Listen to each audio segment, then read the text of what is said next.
It was a normal sunny day in my small town in the middle of nowhere, when I first noticed my shadow wasn't mimicking my movements, like shadows always do. It was little things I noticed at first. As I walked, I'd move my right hand, but the shadow of my left hand would mimic. I'd tilt my head to the left, and my shadow would tilt its head to the right. I'd wave at someone with my hand.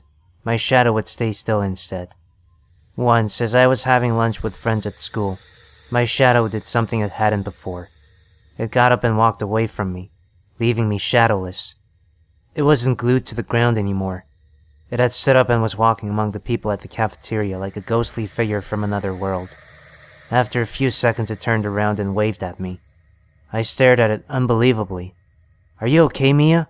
asked Carrie, who had obviously noticed I was staring blankly at something. I think the shadow was calling me. I had to go. "Yeah, all good. Gotta go. Bye," I said hastily and ran off after the shadow, which had taken off again. I heard my friends murmur confusingly after me, wondering why I had suddenly left without even finishing my lunch. My shadow took me to the backyard of the school, deserted at lunch. I sat down and opened a book. My shadow glued itself to the ground again. I had a feeling it was happy I was alone. I had a feeling it wanted me to stay there for the rest of the day, skip the rest of the classes and then go home, and so I did. The next day was when I first heard my shadow whisper to me. I was walking to the school entrance when I saw my friends trying to catch my attention enthusiastically. "Mia! Over here! Where have you been?" They were shouting and jumping up and down. I had the real physical sensation that my shadow was pulling me away from them. Then I heard it. "They don't like you. They think you're a loser. They're not your real friends." I believed it. I had to. It was my shadow after all. I didn't want to make it angry. I trusted it more than my friends. I quickly turned around and changed direction, leaving them staring at my back in mild shock. "That's right. They're better off without you," whispered the shadow. "If you disappeared from their lives and set them free, from the ever-so-annoying obligation to be around you and tolerate you, they'd be so much happier." It made sense, I thought. I remembered all the times I was simply just moaning about my life, complaining about my parents, how unhappy at school I was, how I wanted to do something completely different with my life than what my parents were pushing me to do. It made all the sense. How annoying I must be. A real downer. No one deserved to listen to all that pathetic crap. Carrie was calling me. I ignored it. "They're just feeling obliged. They're feeling sorry for you. They're selfishly guilty." I put on some music and carried on reading my book, stretched on my bed. Good girl. I skipped school the next day. I still had to go out so that my parents didn't become suspicious, so I just went to the park with my book. Carrie tried calling me a few times and texted "What's going on with you? We've been worried and a bit offended," but I ignored it all. I settled on a bench and opened my book, my shadow calmly resting on the ground in front of me. After about 5 minutes, some guy around my age approached me and asked me if I had a spare cigarette. My shadow woke up from its snooze and got up, looking at the stranger in a hostile way. I could tell from its sharp movements. "No, sorry," I said and suggestively turned my eyes back to the book, glancing at my shadow quickly only to see it nod in approval. "Lovely day, isn't it?" said the guy, smiling at me as I looked up. "Is a lovely girl like you feeling okay? Reading all on her own on this sad bench?" he asked and flashed a friendly smile. My shadow was now dangerously close to the stranger. It was holding the shadow of a knife pointed towards him and looking at me. I got the message it was telling me.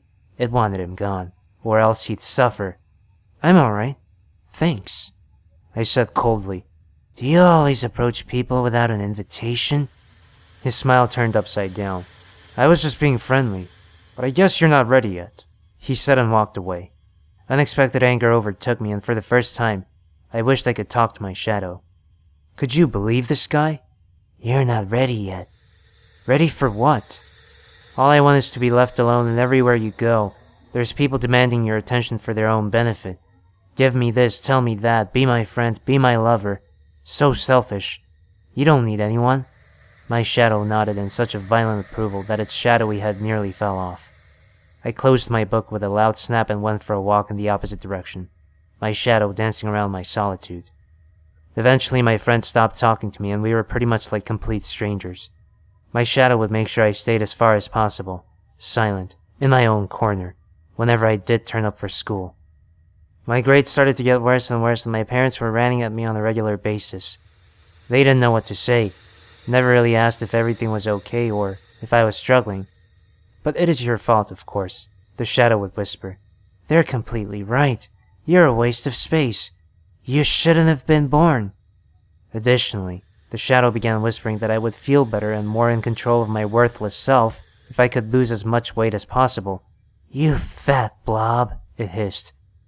I started counting calories and measuring portions. My waist shrunk, my cheeks hollowed, and I could feel my own ribs sticking out painfully. "Well done, fatty. But you have more work to do. Let them bones show. Your skeleton is the only part of you that's worth something."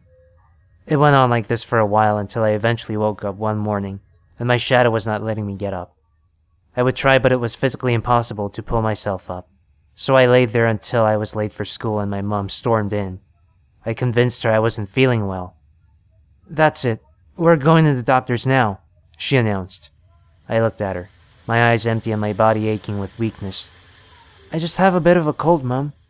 Nothing to worry about. Just need bed rest," I mumbled and faked a faint cough. "A cold?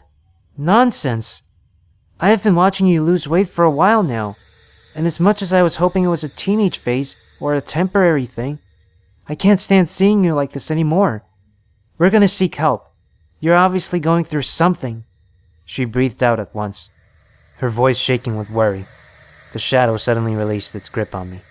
I could move, but it had taken the shadow of the knife again, and this time it was pointing it towards me. It was threatening me. I jumped up from the bed at once and started pleading with my mum to reconsider. No, Mum, I promise. I'll eat. I'll go to school. Just don't make me go to the doctor's. There's no need. I'm fine. Just a phase, as you said," I cried. My mum looked at me with a grain of empathy and agreed to let me off the hook so I could get some rest. "But you're going back to school tomorrow. No excuses. And you'll have 5 nutritional meals today, which I'll watch you eat." My mum stayed home that day, watching every step I made. Eating was weird. I hadn't eaten anything more than the occasional piece of cheese or half an apple for a long time. My shadow was casually holding the knife shadow at all times now. When I finished breakfast, it pointed it towards me threateningly again. "I'll just go to the bathroom," I told Mum. I went in there and made sure all of my food was out of my body. I wasn't going to let calories take control over myself. Next day, my mum drove me to school and watched me go in. She had made an appointment with the school counselor, which I had to attend in the afternoon. I, of course, didn't intend to do so, not if I was risking my shadow doing something painful to me anyway. It could read my mind too, so I had to be careful what I was thinking at all times. As soon as Mum drove off, I went into the backyard to read, my usual solitary spot. Except, there was someone else there already. The annoying boy I had seen in the park months ago. He smiled at me faintly. "Hey," he said. I rushed to turn around and find another spot, completely ignoring his greeting, until he spoke again. "I can see your shadow." I simultaneously froze and tried to catch my breath. My shadow had started to suffocate me, making me feel as if my throat was closing up while my heart was beating out of time, nearly exploding through my chest. "I can see it. I had one too," he spoke again. I was about to faint, but I managed to turn around slowly. I couldn't say anything. I just looked at him like a frightened deer, my frail bones shaking with horror. "I know you believe what it tells you. I know you do what it says," he continued. "But you don't have to. It's all lies. It'll not do anything to you." I was now feeling sick, a monstrous amount of emotion bubbling up my body, trying to escape. "But you might, if you keep listening to it. I can see it has the knife too. Mine had the knife. Then it had the gun, which then turned into a real gun." I stared at him like he was the only person on the planet that existed at this particular moment. "It feeds you lies. It gives you the wrong ideas. It tells you to hurt yourself, like it did to me. It didn't hurt me. I did." Then he lifted up his shirt and I saw a big red scar on the left side of his chest. We stood there in silence for what seemed like eternity. My breathing calmed down and my heart slowed. So much was getting clearer to me now. It felt like a cloak of darkness was lifting. "Can I buy you a coffee? Or perhaps a piece of cake?" he asked suddenly. "You sure look like you need some cake." We had cake. We spoke. I told him everything.